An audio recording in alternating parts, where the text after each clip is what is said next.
salut! Ça te plairait de confectionner un fantôme aussi réaliste que celui-ci? Imagine, tu pourrais coller la trouille à tout le monde.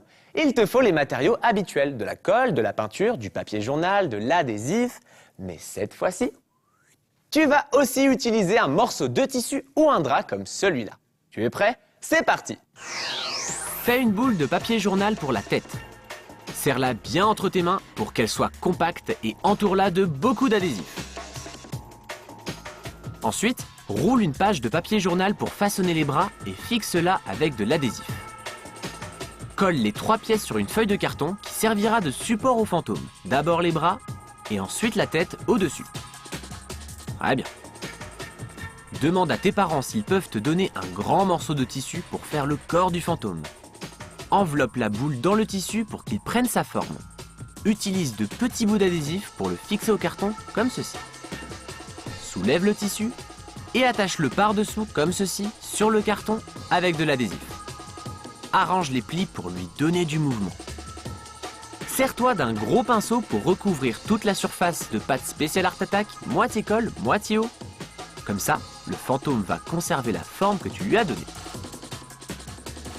Tu as vu? J'ai coupé un peu le tissu ici en bas pour donner l'impression qu'il flotte.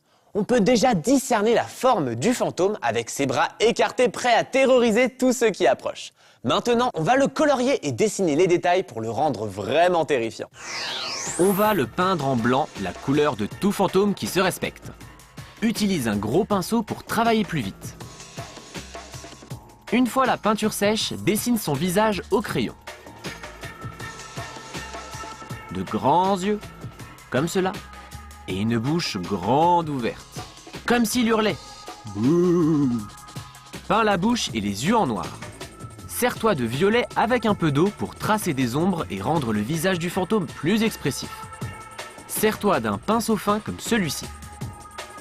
Utilise du gris dans le creux des plis pour donner une illusion de mouvement.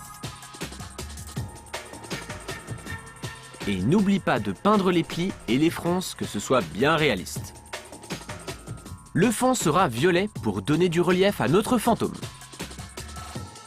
Termine en soulignant la silhouette à la peinture noire et estompe la couleur avec des coups de pinceau comme cela. Regarde. Dessine quelques chauves-souris autour du fantôme pour qu'il ait un peu de compagnie. Et maintenant la touche finale, une nappe de brouillard au pastel blanc que tu estompes avec ton doigt. C'est parfait. Waouh, ce fantôme en relief colle vraiment les chocottes.